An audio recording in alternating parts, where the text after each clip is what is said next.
Welcome to the Point. In 2023, there are no scheduled elections for the legislature, state or federal, but in 2024, an open U.S. Senate seat could be one of the biggest races on the ballot outside of the presidential race. That's because after 4 terms in the Senate, Michigan's senior Senator Debbie Stabenow is not running for re-election. But between now and then, the longtime lawmaker has plenty on her agenda. And recently, we talked about some of that wide-ranging to-do list that includes everything from continuing her fight to bring down the cost of prescription drugs to reauthorizing that big piece of legislation known as the Farm Bill. Senator, let's talk a little bit about something that I know has been a big subject for a lot of people, but you've been working on this for a long time. And it's not just insulin. You've been talking about prescription drugs overall. But in one of the big bills that was passed last year, included in that, along with a whole bunch of other stuff, was the ability to cap the cost for insulin for people on Medicare. Yes. And you recently had an event that I attended. A lady testified of the enormous amount of money that she was paying versus what she is paying now.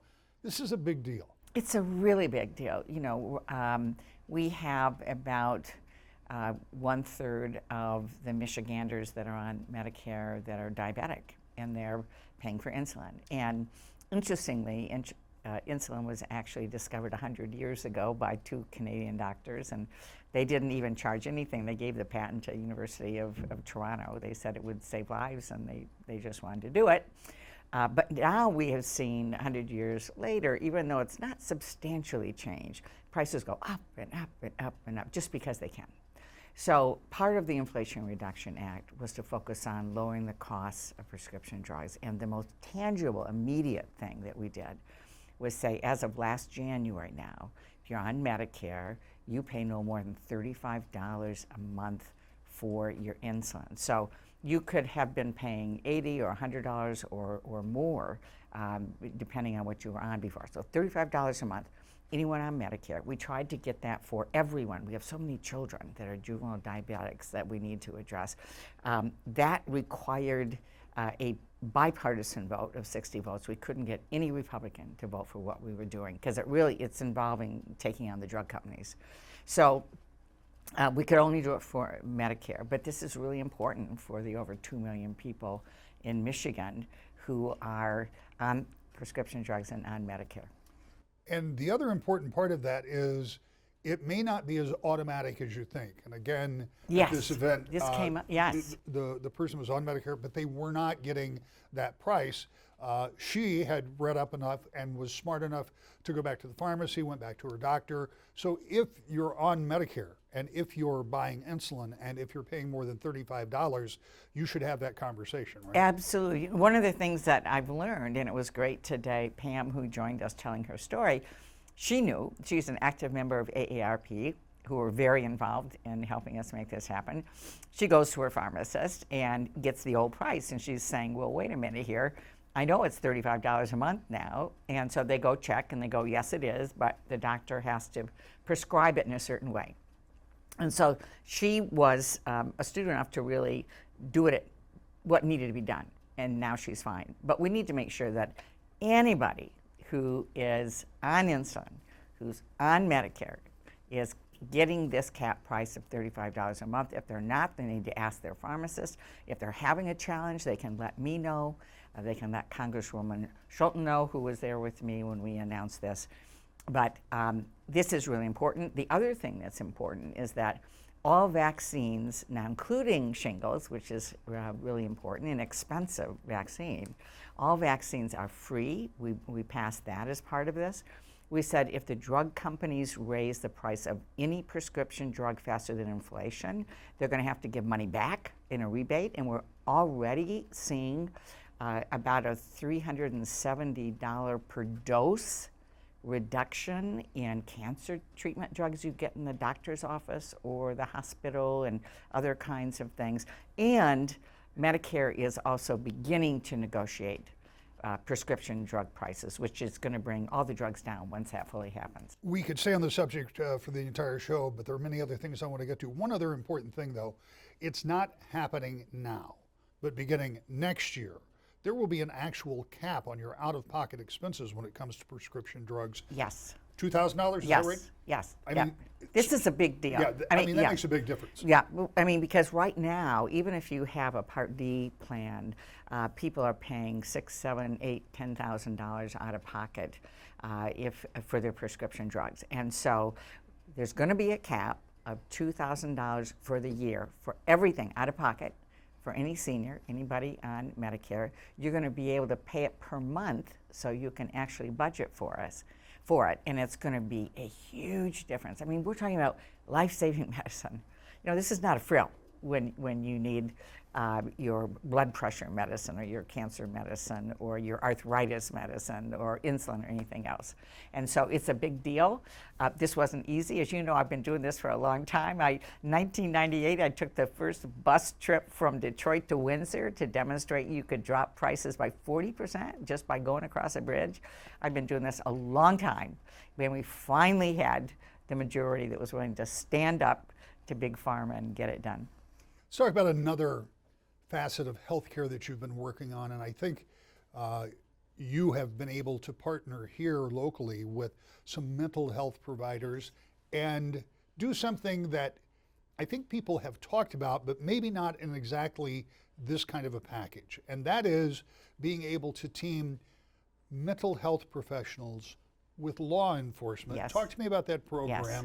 That's going on in Grand Rapids, right? It's wonderful what's happening right here in Grand Rapids as well as across West Michigan. We have 11 new certified community behavioral health clinics funded through an effort I've been actually working on for 10 years that takes all comers, that funds mental health and addiction services like any other kind of health care, and is making a huge difference. And one of the key component parts is partnering with law enforcement. And right here in Grand Rapids, I just had an opportunity recently to sit down with folks, both the police chief, his team, and also folks from Network 180, who are doing essentially ride-alongs. I was able to bring in additional federal money for a partnership program now that is very effective, where you have a police officer and a social worker, someone from the mental health side, going together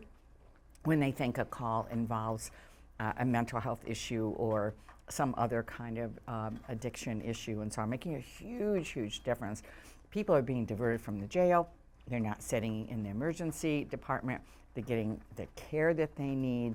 And we're also seeing locally now that they are expanding what they can do on a crisis level to help folks be able to have a place to go for a few days in a crisis rather than ending up somewhere that frankly doesn't have the services for them. And it's really making it fewer visits in the emergency department, fewer folks going to jail, fewer folks on the street that are homeless.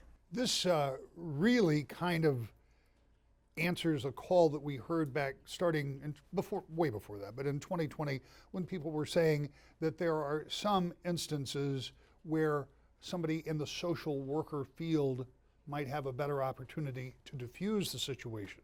And there was conversation about replacing police with social workers, but this, instead of that, combines the two. Absolutely. So you still have the police protection, which is, I think many people would say, vital. Vital. And you have the social worker who can go out and do that. Is this going to be replicated? Yes. Yes. Yeah. Actually, I'm very excited about the fact that as part of the gun safety bill that passed last year in Congress on a bipartisan basis, it put in full funding for this approach that Senator Roy Blunt and I have been developing for the last 10 years, a bipartisan approach. It really is something that's bipartisan, that where we're saying we know that we need to come together. Police officers don't want to be taking somebody to jail when what they need is some mental health help. I mean, we need to be supporting them. We also know that on the social worker end, that they need to understand better how to work with the police department. What I love that's happening here in Grand Rapids is joint training. That officers getting training in how to work with somebody if they are autistic or bipolar or have a developmental disability and so on, how to recognize those things. The folks in mental health are being trained to what it's like to be in the shoes of the police officer walking into a situation and what they should know to understand and be able to partner and so on. So really excellent partnership. We need both, really excellent partnerships, but we just need to make sure people get what they need and not by default end up in jail or the emergency department, which, by the way, is the most expensive way to treat a mental illness. When we come back, there is more to talk about, including the debt ceiling that the country is rapidly approaching and why Senator Stabenow believes it is vital for the country not to default on its financial obligations. That's next. To the Point. Welcome back to the Point. U.S. Senator Debbie Stabenow has been a fixture in Michigan politics for decades. Elected to the Ingham County Commission in the mid-'70s, she went on to serve in the State House, the State Senate, the U.S. House of Representatives, and of course, a U.S. Senator. In all, for nearly 50 years, Debbie Stabenow has been part of the political fabric of Michigan. And in her last 20 months or so in office, she says she still has important work to do. Let's shift gears in something that you and I have talked about, I guess, for about the entire time you've been in the Senate. Had the opportunity a number of years ago to come and sit in that big agriculture room and talk to you about the reauthorization of the ag bill then. That still needs to be done again, as it does from time to time. It does. And one of the things that you worked with, two of the things that stand out that you've worked with over the years, one, recognizing specialty crops, as Michigan, as you point out, is the second most diverse agriculture economy just outside of California. And the other thing is that you worked with agriculture, farmers and others to help be better stewards of the land and do some environmental kind of cleanup things. So those are two big things that you've done in previous reauthorizations. What has to be done in your mind in this reauthorization? And pointing out this will be the last one you'll be a part of. I know. Well, I've had the opportunity to lead a number of reauthorizations, done every 5 years. And Farm Bill is really kind of a misnomer because there's 12 different chapters. Any one of them is a big bill by itself. So whether it's the farm safety net and crop insurance, whether it's the family safety net with nutrition, whether it's trade, whether it's bioenergy, I mean, I could go on and on, rural development, quality of life in rural America. So we put this all together. We call it the Farm Bill. And we are now at the beginning of looking at the way to tweak it, the way to make it better for our growers. We had the first Farm Bill hearing in Michigan. That's what I always do when I'm chairing the committee. Our specialty crops, which are fruits and vegetables and Christmas trees and hops, and I mean, it's a broad category. But about half of the cash receipts of the agricultural economy is in what we call specialty crops.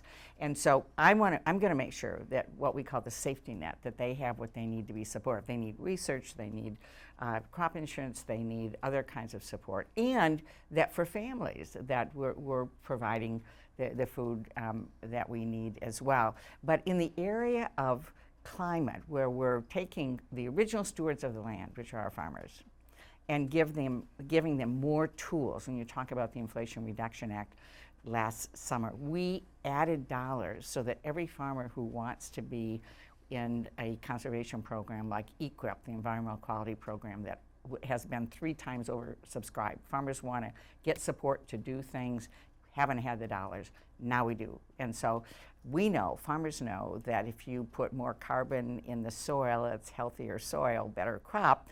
We know that if you take carbon out of the atmosphere, it's a healthier atmosphere. So it's a win-win, and we also know that we need to be managing our forests in a more sustainable way. And so a big part of this Farm Bill is how do we support our farmers, our foresters, our ranchers to do what they want to do, but really have the tools to be able to do it. One of the things that strikes me as a kid that grew up on a farm is how then it was kind of rudimentary. Put a plow behind a tractor, you planted your crops. People are now operating tractors that are essentially big computers. Right, GPS is coming down. Yeah, I mean, it is, It has changed so much, and it really is a high-tech endeavor. It is. And that makes a difference when you start thinking about what you can do to support from a federal level, because it isn't just the old two-bottom plow and tractor. Right. No, it's technology. It's also different kinds of workers. When I talk to our growers about what do they need, and they talk about farm workers, it's not only folks directly involved in harvesting a crop, but it's folks that are interested in technology that see agriculture as a path, because so much of this is involved in technology. So much of what we're doing now is automation, as we've continually challenged with getting comprehensive immigration reform and having a farm worker legal system that works for growers. We're seeing more and more pressure to do automation around dairy, or how we're picking the cherries or apples and so on. And so it's a lot of technology. And so our growers need a research support. They need to make sure there's a safety net. There's not a tougher job, a riskier job in this country right now than being a farmer and having to pay attention to the weather every day. The drought, the flood, what's going to be happening. And we still have people willing to do that for us, which has created the safest, most affordable system of food in the world, even though we've had challenges with supply chains, with COVID and so on. I know that you've already made some progress in this area in other bills, but one of the things that comes to mind when you talk about all that technology is getting broadband. Yes. In rural areas. Will the Farm Bill have some language in it about that? Yes, we will be expanding on a program USDA does called Reconnect. But what I love is that finally, colleagues on both sides of the aisle are understanding that high-speed internet is infrastructure. So the big way that we are investing is in the infrastructure bill that we passed a year ago. So there's money, the bulk of that's going to the state to come out through their plans on underserved areas and so on. But USDA, Department of Agriculture, provides direct money to rural communities. We also have direct money going to tribes as well. And so, but this is about our schools, it's about our hospitals, it's about telehealth. You talk about mental health. A lot of what we can do in mental health now is through a telehealth model. It's about small businesses, library, it's all of it. And the internet is not just some little thing now on the side. This is infrastructure, and everybody deserves to have more than dial-up. You've got it. High-speed internet is critically important. I'm going to get off policy for just a minute. I know there are a couple of some developments that you're working on locally. Hopefully you can come back and we can talk about Sure. those. But I want to talk about this. There is something that has to be dealt with on a regular basis, and it's called the debt ceiling. And there is a great deal of misunderstanding about what it is, and I say that just because of the conversation I hear around it. So there are two very separate things. There are appropriations, and that's when you decide how much money you're going to spend. That is not what the debt ceiling is. Explain this to me. No, and not this. In fact, this is a very antiquated process that really, really needs to be changed. When we decide how much will be spent by the federal government, it's done through appropriations. We did that and passed the legislation back in December. Everybody comes together. It was passed on a bipartisan basis to do that. And then periodically, if what we agreed to and want to do hits the authorization that we're allowed, this debt ceiling, then you have to raise the debt ceiling, which should be just an automatic thing. It shouldn't even actually, I think, be a process that's done legislatively. I support legislation that has been introduced in the past on a bipartisan basis to say that the Secretary of the Treasury raises the debt ceiling and then Congress could overturn it for some reason or whatever. But basically, if we don't authorize paying the bills on what we already agreed to, our country defaults. So here we are coming out of COVID. We're seeing the fastest growing economy, underlying economy, even those challenges, fastest growing underlying economy, more small businesses being created. We're seeing the lowest unemployment rate. We're moving out, still tenuous, very careful, careful, careful. So if suddenly we send to the world the message, we're not going to pay our bills, this will have dramatic effects. It will raise interest rates. It will cause all kinds of havoc. And it does nothing about spending, absolutely nothing about spending. It may shut the government down for a little bit and shut all our services down and threaten people's health care and everything else, but it doesn't do anything about the spending. The fight is on the budget, and this is why the President Biden, put out his budget and said, show me your budget, Speaker McCarthy and others, and we will negotiate on. That's what we need to be negotiating on over here. And I will just say that, because unfortunately this becomes a partisan issue all the time, but during President Trump's time, the debt ceiling was raised 3 times. And it was the Democrats that ended up stepping up to the plate. Now, Leader McConnell, Senator McConnell at the time, knew it needed to happen. It didn't want his folks to have to vote to raise it. So he said, we won't filibuster it, but you're going to have to get every Democrat, every one of the 50 Democrats plus 1 to vote for it to raise the debt ceiling. We're not going to stop you. They know, but so it's a you know, and the thing that bothers me is that of all the debt that we have in our country ever accumulated, 25% of it was accumulated during Donald Trump's 4 years. So it's pretty hypocritical for folks to now say that they'd put us over the cliff into default, so we can't pay Medicare, we can't pay Social Security, we can't, you know, as a country, pay our bills, while they're playing politics about this system that's pretty outdated. This comes at a time when the United States' presence around the globe, for some, is being questioned, and what we're doing with Ukraine or what we're not doing with Ukraine, what's happening in China, what we might be willing to do with Taiwan. There seems to be a certain view of the United States that we may not be exactly where some might think we ought to be. If we, as a country, should default on our debt, would it exacerbate those situations? It would be horrible. It would be absolutely, people would be looking around the world and saying, you can't believe Americans. You commit, and then it's like buying a house and then 6 months in deciding, you know, I'm just not going to pay the mortgage. You know, oh yeah, I signed the papers, I bought the house, but, you know, I think I got, you know, too much debt and I'm just not going to pay the mortgage. I mean, that's really what this is. There is a legitimate fight about the priorities of the country, the spending of the country, absolutely. I mean, we have Republican colleagues that want to raise the age of Social Security to 70 or raise the age of Medicare to 70. That's in the House. That's what they want to do. They want to somehow tie that to whether or not we pay our bills. And so, no, that's a separate fight. You want to do that? You do that in the context of the budget. And we'll have that debate. And in our country, anyone's able to put forward their ideas and we will debate them. But when it comes to actually paying our bills as a country and having the respect of others that they can count on America's word, that's something people shouldn't be playing games with. Senator, there's much more to talk about. We're out of time. The good news is we can back and do this again. I look forward to having you again soon. Thank you for being here. Thank you. That U.S. Senate race to replace Senator Stabenow has already attracted a few people who say they'll run, while others are no doubt thinking it over. As I said at the top of the show, it would be one of the biggest races of next year, along with the presidential race and, of course, every U.S. congressional seat, and notably every seat in the Michigan State House. It will be an active year. We'll be right back. To the Point. We're out of time for this week. We'll see you next time. To the Point.